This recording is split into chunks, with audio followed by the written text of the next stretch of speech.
Bonjour à tous, bienvenue sur SVM6. On va passer avec ce tutoriel à donc le braquage des roues. Il va falloir qu'on modifie certaines pièces pour pouvoir faire tourner les roues à l'avant comme ceci de votre voiture. Donc on va être obligé de modifier les bras de suspension, puisque moi les bras de suspension ici j'ai simplement dupliqué ceux de l'arrière pour les passer à l'avant, ce qui fait que vous avez un ensemble qui est fixe. Alors il va falloir qu'on le rende mobile et qu'on modifie cette partie là pour l'abaisser ici en dessous du tambour.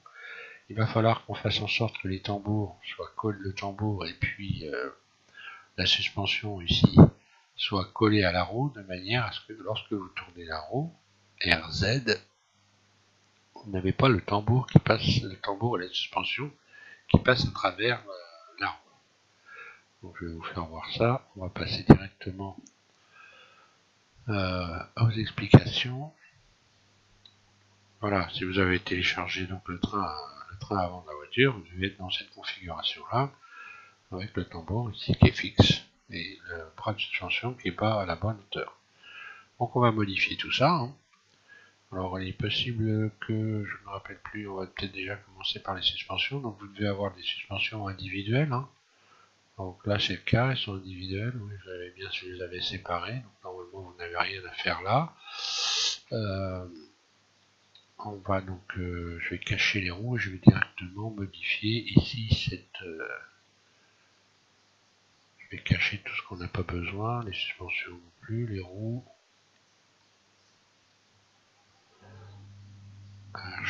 Voilà, regardez ça. Et on va faire une découpe. On va découper ici le bras de suspension, on va le détacher du tambour, on va fermer le tambour. Et puis on va abaisser donc le bras de suspension. On va réappliquer l'empty pour faire un effet de miroir, tout simplement pour pas se casser la tête. Donc j'emmène tout ça en mode edit, je sélectionne toute cette partie là.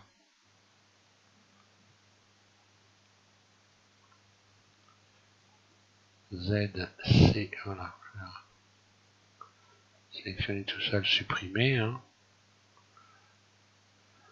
CTRL L, X, je supprime les vertices, voilà, je garde qu'une partie du bras. Et puis je vais lui appliquer à nouveau ici le modificateur miroir sur ici donc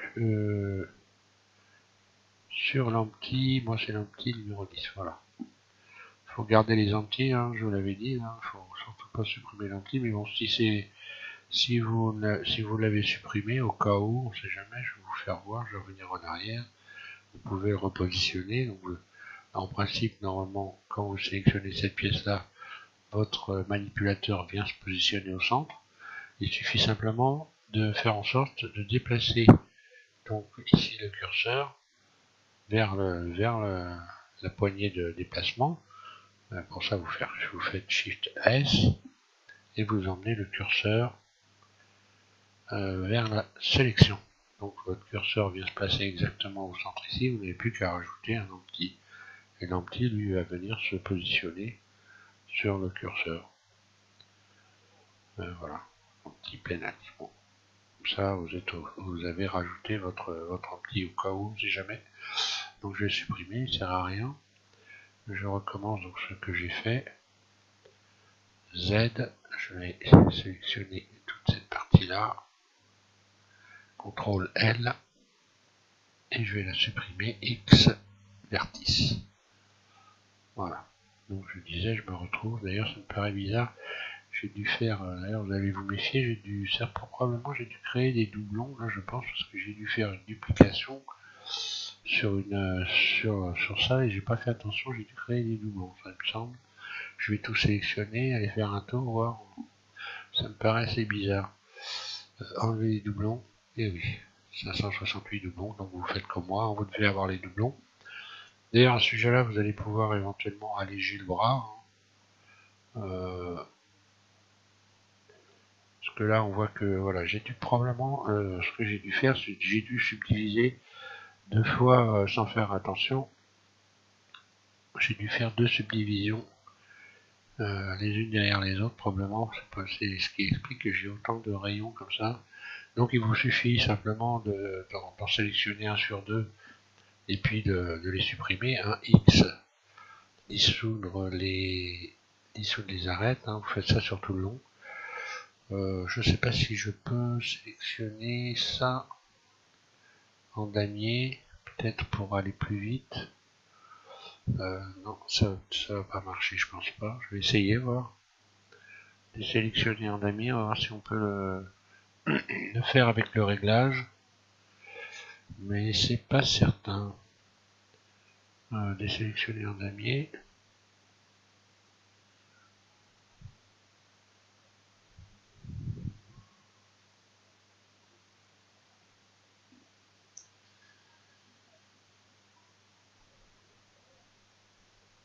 Qu'est-ce qui se passe là?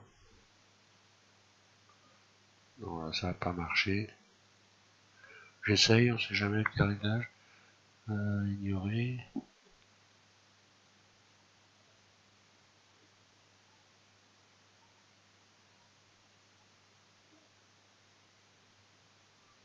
Et il n'y a pas de désélection qui fonctionne. C'est bien ce qui me semblait. Bon, c'est pas grave. C'était juste pour vous expliquer, donc le mieux c'est de le faire individuellement, tout simplement.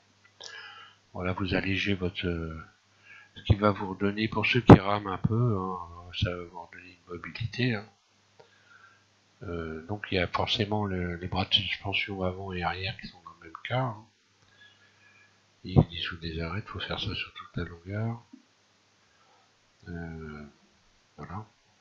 De la même façon que si vous voulez faire alléger votre modèle, hein, tout ce qui est surface plate comme ça, je l'ai déjà dit, mais vous pouvez donc supprimer toutes les arêtes qui ne servent à rien. C'est ce que j'ai dit dans un précédent tuto, hein, pour gagner de la mobilité, il ne faut pas hésiter à aller faire du ménage dans tout ce qui est donc subdivision. Alors je le fais symboliquement là, hein, juste pour vous faire voir. Donc tout ce qui est surface plate, je vais me répéter un peu, dissoudre des arêtes, voilà. Tout ce qui est surface plate, on peut retirer quand même beaucoup de, voilà, ça je suis pas obligé de garder ça. Ça va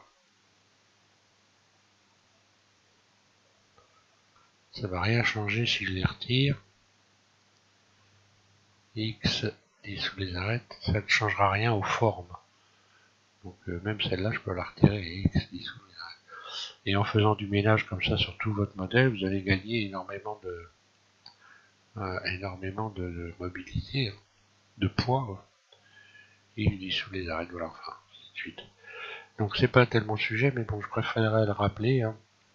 Il faut faire du ménage, d'ailleurs moi je vais être obligé de m'y attaquer sérieusement. Donc on va séparer déjà le tambour du bras de suspension. Votre face, donc je vais déjà commencer par retirer un certain nombre de faces. Je vais en profiter également pour me mettre en matériaux, comme ça voilà. Je sélectionne tout ce qui n'est pas de la bonne couleur ici.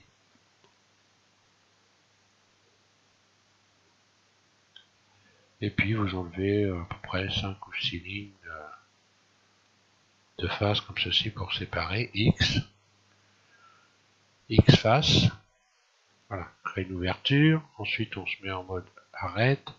On va pouvoir fermer le tambour, CTRL L, en étant ici en barycentre, hein. Extrude surface 0, ES0. Comme ça je ferme le tambour, là je vais faire pareil exactement. ES0. Vous pouvez éventuellement en profiter pour retirer les doublons qui se sont créés au centre ici. Hein. Parce que là, à chaque fois que vous faites ça, vous créez des doublons, hein, vous empilez des vertices les uns sur les autres. Donc on va gagner un petit peu de place en retirant les doublons systématiquement. Alors, pas toujours quand on fait ça, mais là, en l'occurrence, on peut le faire, enlever les doublons, voilà, 254 doublons. Ce qui est quand même conséquent, hein. Vous voyez vu le nombre d'arêtes qu'il y a là autour, D'ailleurs, j'aurais pu faire du minage également dans ce sens-là, avant de... Parce que là, il y en a beaucoup, il y a beaucoup d'arêtes qu'on peut supprimer également dans ce sens-là. Et en gardant une sur deux.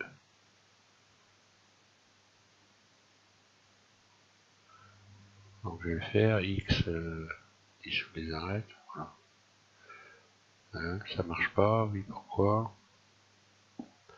Parce que j'aurais pas dû lier tout simplement, voilà, le centre, voilà, c'est tout, bon, c'est pas grave. Il faut le faire avant de retirer les doublons, et ça marche très bien, vous pouvez en retirer également dans ce sens-là, pour encore alléger davantage. Bon, je reprends mes explications. Donc maintenant, il va falloir qu'on abaisse ici le bras de suspension et qu'on ramène ici l'extrémité à peu près en dessous, à ce niveau-là à peu près. Alors pour faire ça, on va donc utiliser un pivot. Alors, on va utiliser donc le curseur 3D et on va faire un pivot à partir d'ici. On va faire pivoter tout l'ensemble du bras. J'emmène donc mon bras en mode élite. Je désélectionne tout. Je vais me mettre en curseur 3D ici. Sélectionner le curseur 3D. Vous sélectionnez également vertice. Et vous allez emmener le curseur 3D sur le vertice qui se trouve ici. Sur ce vertice là. Ensuite vous faites Shift S curseur vers sélection. Le curseur 3D est positionné là. Puis on va voir une autre méthode de sélection que je n'ai pas dû faire voir jusqu'à maintenant. On peut faire des sélections par découpe. Donc par exemple je vais sélectionner Shift Alt cette rangée de vertices ici et la même de l'autre côté. Shift Alt. Donc là j'ai sélectionné ça, je vais faire V, je vais découper. Il faut faire juste attention de ne pas bouger les vertices, puisque là je vais créer des doublons. V, tout de suite derrière un clic gauche, sans bouger la souris surtout. Sinon vous allez décaler et il n'y aura plus de doublons. Donc j'ai créé volontairement des doublons. Ensuite je fais un clic droit ici sur sur la partie que je veux sélectionner. CTRL L. Ça vous permet comme ça de faire une sélection rapide sur des ensembles qui sont compliqués à sélectionner. Hein, par des coups comme ça. Donc là forcément on a des doublons, on va aller rechercher la ligne de vertice qui est en dessous en se mettant en mode transparent. Vous mettez en mode transparent Z, vous positionnez déjà à l'avance votre curseur, comme ça vous n'aurez qu'à faire un clic droit pour sélectionner les rayons qui sont en dessous. Donc il faut faire Z pour pouvoir sélectionner ce qui est en dessous, Z, puis tout de suite Shift Alt, un clic droit, et vous voyez ça s'est sélectionné. Et il faut faire la même chose de l'autre côté. Après, une fois qu'on est habitué, on n'a plus besoin de... Et là, voilà, je vais sélectionner ici. Ce qui fait que j'ai sélectionné donc les rayons qui sont en dessous de ce qu'on voit là. Enfin, les vertices qu'on voit qui sont en dessous. Et je vais pouvoir retirer maintenant les doublons. Enlever les doublons. Vous voyez, j'ai 64 doublons. Ce qui fait que j'ai sélectionné comme ça cette partie-là assez rapidement. Et je vais pouvoir maintenant la faire pivoter. Je vais me mettre en vue de face. Et puis, rotation R. Et puis vous amenez ça à peu près ici, hein, l'ouverture, l'embout du bras de suspension ici, à peu près à ce niveau-là.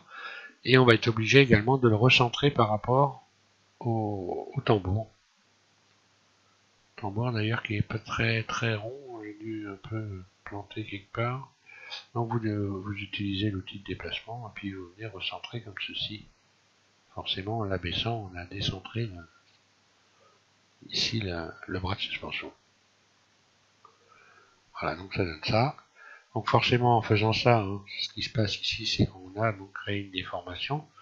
On va simplement sélectionner ici cet ensemble de rayons et puis le faire glisser double G comme ça de manière à ici recréer un arrondi correct.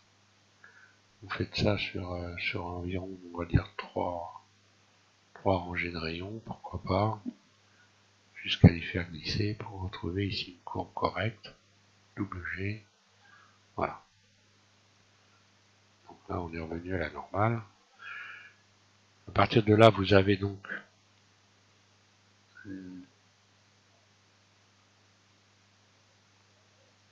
j'ai oublié de lui rajouter le... Bon, c'est pas grave. Ce que je vais faire, j'ai complètement zappé le fait de lui redonner un effet miroir, donc je vais pas grave, on va mettre un effet miroir. Je vais lui ajouter ça maintenant. Un effet miroir, voilà. Sur l'empty numéro 10. Et voilà, comme ça va pas casser la tête. Donc maintenant il va falloir évidemment rendre indépendants les tambours, hein, là. Faire en sorte qu'on puisse coller les tambours à la roue. Donc ce que je vais faire, je vais revenir en mode Edit, je sélectionne mon tambour, CTRL L, et puis je vais faire une nouvelle sélection, P, sélection. Donc à partir de là, quand je reviens en mode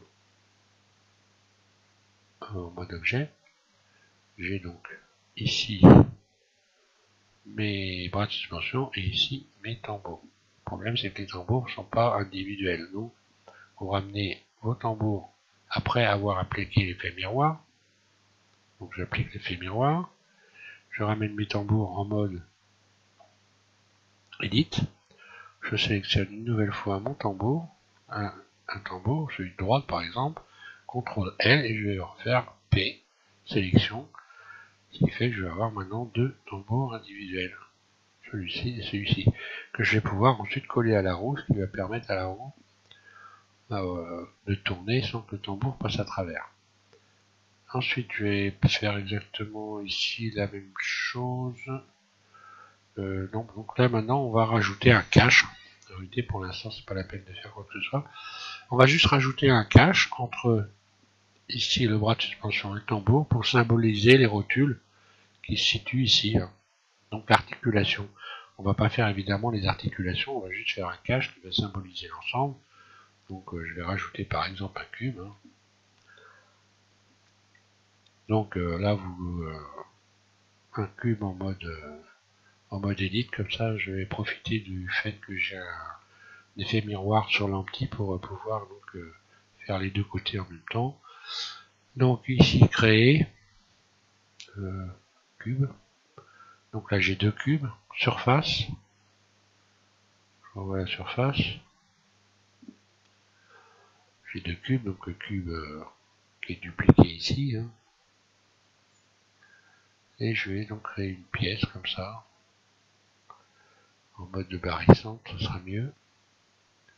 Je vais juste créer une pièce qui va venir se positionner entre l'embout du bras de suspension et puis donc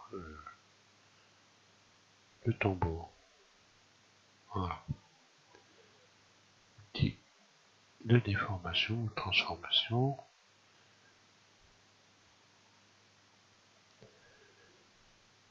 Z.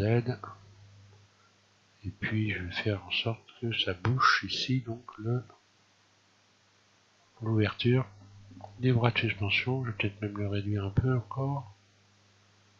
Inutile de faire un truc trop grand. Voilà, puis si vous voulez que ça fasse moins cube, vous lui rajoutez par exemple, vous le déformez un peu, vous lui donnez une forme de pièce, je vais rajouter des rayons par exemple. On va rajouter un rayon ici, puis un rayon ici, puis pourquoi pas sélectionner des faces du dessus, et puis cette face-là, je me mets en mode individuel, puis je vais faire surface, S, voilà, je donne une forme comme ça un peu, ça ressemble à une pièce quoi. Qu'on peut éventuellement subdiviser, etc. Je vais la laisser comme ça, après tout ça ressemble à une pièce, pas non plus rajouter du poids pour rien. Il va falloir évidemment lui donner une texture à notre pièce. Donc tout simplement pour ramener la texture ici vous cliquez, vous sélectionnez celle-là, voilà. Donc je vais faire CTRL L Je vais sélectionner ici cette texture qui correspond aux textures du bras, assigner. Et puis je vais inverser la direction, puisque là on voit que les faces ne sont pas du même côté que le tambour. Si je désélectionne, hein, si je me mets en mode matériaux, voilà, on voit bien qu'il y a un souci ici. Donc je resélectionne CTRL L ici. Je vais donc assigner. Puis je vais retourner les surfaces. Ici en allant dans ombrage, inverser la direction, voilà. Ça tout est dans la même direction. Les pièces ont toutes la même couleur. Voilà, je contrôle le matériau, voir si ça va. Bon, ça va, c'est correct.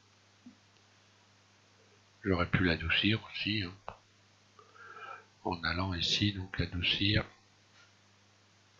Ce qui donne ça, ce qui m'oblige évidemment à rajouter encore des rayons pour retendre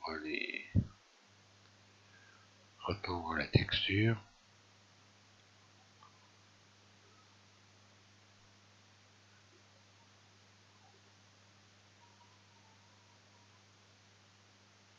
Par exemple. Bon, c'est un peu superficiel, hein, c'est vraiment voilà, histoire de dire pourquoi pas qu'on ait une pièce qui ressemble à une pièce, quoi. C'est juste un cache symbolique, hein, voilà. Donc une fois qu'on a fait ça, que vous avez fait votre cache, vous allez pouvoir donc appliquer, je pense maintenant, le modificateur. Oui, je n'ai plus rien d'autre à faire particulier. Je vais donc appliquer le modificateur. Voilà, appliquer. Alt H, je vais faire revenir tous mes roues, mes suspensions. Donc je capitule, vous avez donc des tambours qui sont indépendants de chaque côté, des suspensions qui sont indépendantes. Ici c'est pareil et ici c'est pareil. Voilà. Donc on va maintenant pouvoir lier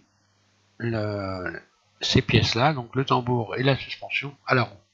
Il va falloir juste le faire dans l'ordre, puisque les pièces que vous allez sélectionner en dernier vont faire figure de référence pour les axes. C'est-à-dire qu'en réalité, quand vous allez sélectionner, je vais le faire directement, comme ça va être plus simple. Je sélectionne par exemple ici ma suspension, et ensuite j'appuie en continu sur Shift, et je sélectionne ma roue. Un clic droit. Donc là j'ai sélectionné les deux objets, et donc le premier objet que j'ai sélectionné va avoir les mêmes propriétés que l'objet que j'ai sélectionné en dernier. C'est-à-dire que là, l'axe de ma suspension, ce sera le même que celui de ma roue. Ce qui fait que quand je vais tourner ma roue, il n'y aura pas de bas lourd. Donc je vais ici les joindre. Maintenant on va les contrôler. Je vais me mettre en vue de côté. Et si je fais tourner la roue, R, la roue tourne parfaitement, il n'y a pas de bas lourd. Donc il faut toujours faire attention à ça. Sinon, si vous ne faites pas ça, vous allez voir votre roue tourner très mal. Donc là, forcément, je vais sélectionner le tambour pour faire en sorte que l'axe du tambour soit le même que celui de la roue. Joindre. Je contrôle. R. Rotation. La roue tourne correctement. Vue de dessus. Alors, je regarde si tout est bien positionné ici. Hein. On va en profiter pour être certain que la roue est bien droite. On ne sait jamais. Ça peut arriver. Et là, je vais faire pareil. Joindre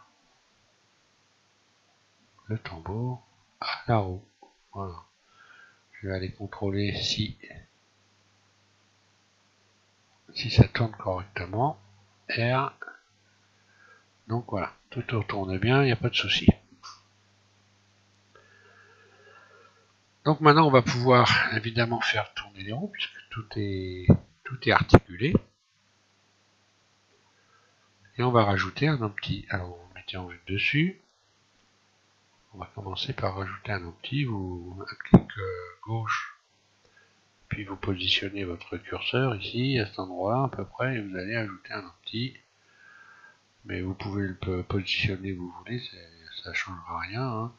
Je vais rajouter un empty plein axe, hein, voilà. Je vais juste revoir sa surface, parce que c'est vrai que c'est pas très joli, voilà. On le voit pas trop non plus. Hein. Vous pouvez faire surface. Et maintenant, on va faire en sorte que les roues copient la rotation de l'empty. Alors pour ça, on va utiliser une contrainte. Donc là, maintenant, on n'est plus dans les... je vais sélectionner quand même ma roue. Hein. Je sélectionne ma roue. Donc on n'est plus dans ici les modificateurs. Ici, on va passer sur cette icône ici, avec les deux maillons de chaîne là. Un clic gauche ici, et là on va lui attribuer une contrainte de copier la rotation.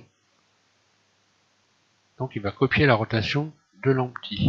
Donc l'empty, lui regarde comment il s'appelle. Normalement il doit s'appeler empty, tout simplement. Voilà, il s'appelle empty, hein, pour être sûr. Donc je reviens sur ma roue. Et donc ici, j'ai plus qu'à sélectionner empty dans la fenêtre. Parce que moi j'ai deux empty, c'est pour ça que je suis allé voir. Voilà. Et ici, donc forcément, on désélectionne le X et le Y. Ce qui fait que maintenant, si je fais RZ, ma roue tourne. Un clic droit pour revenir à la normale. Ensuite, je vais faire la même chose ici pour cette roue là. Donc j'espère qu'elle ne va pas se retourner. C'est possible qu'elle se retourne, non, c'est pas grave. Solutionnera le problème. Donc pareil, vous lui ajoutez une contrainte, hein. Donc contrainte de rotation. Copier la rotation de l'empty. Et vous désélectionnez XY. Non, vous désélectionnez pas X.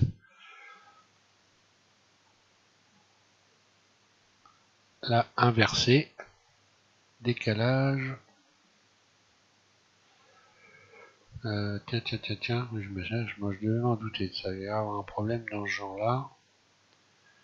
Parce que là, ce qui se passe, la roue s'est retournée et vous voyez, j'ai la suspension qui passait de l'autre côté.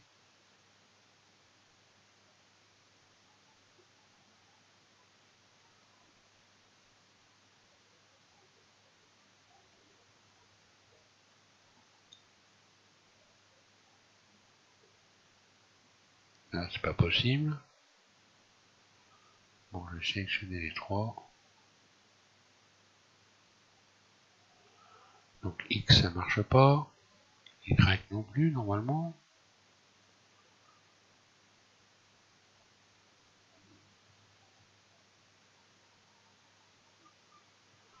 Bon, j'ai un petit souci, décalage.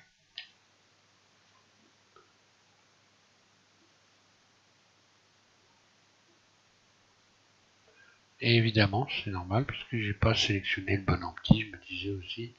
Donc je recommence. Hein. Voilà, donc je lui rajoute ma contrainte. Contrainte de rotation. Contrainte de rotation. Et donc ici, sur l'empty, voilà. Je désélectionne ça, ça aussi. Ça va marcher beaucoup mieux. Donc là, si je vais peut-être être obligé de laisser sur X inversé décalage. Donc là, vous sélectionnez X inversé décalage. Et normalement, vous allez pouvoir faire RZ.